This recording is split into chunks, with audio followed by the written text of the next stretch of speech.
આ સર્વવ્યાપી પરમેશ્વર જ સર્વના પ્રાણ છે।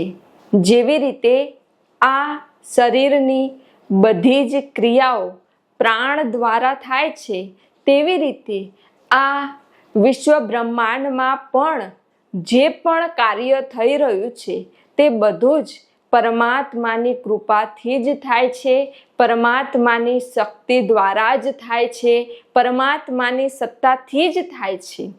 આવું જ્ઞાન જે શિષ્ય જાણી લે છે ને, તે શિષ્ય કદી પણ પોતાના જીવનમાં કોઈ પણ વાતનો અહંકાર રાખતો નથી। તે જીવનમાં ગમે તેટલું મોટું કાર્ય થાય, ગમે તેટલું મોટું ગુરુ કાર્ય થાય તો પણ અહંકાર લાવતો નથી। કેમ કે તેને ખબર છે, તેને જ્ઞાન છે કે આ તો પરમાત્માની શક્તિથી જ થયું છે, પરમાત્માની સત્તાથી જ થયું છે।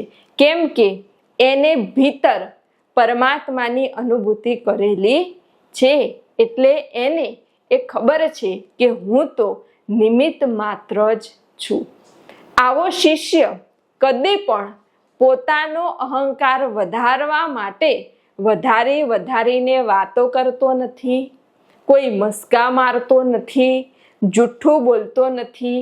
આવો શિષ્ય હંમેશા સત્યવાણી બોલે છે, દરેક મનુષ્યને સાચો માર્ગ બતાવે છે, દરેક મનુષ્યને સાચી દિશા બતાવે છે અને જીવનમાં જેટલું થાય એટલું ગુરુ કાર્ય કરે છે, સત કાર્ય કરે છે અને નિષ્કામ ભાવથી પોતાના દરેક કર્તવ્યો પૂર્ણ કરીને જીવનમાં શ્રદ્ધા અને તપ દ્વારા આ પરમ માર્ગે પ્રયાણ કરીને પરમ કક્ષાને પ્રાપ્ત કરી લે છે।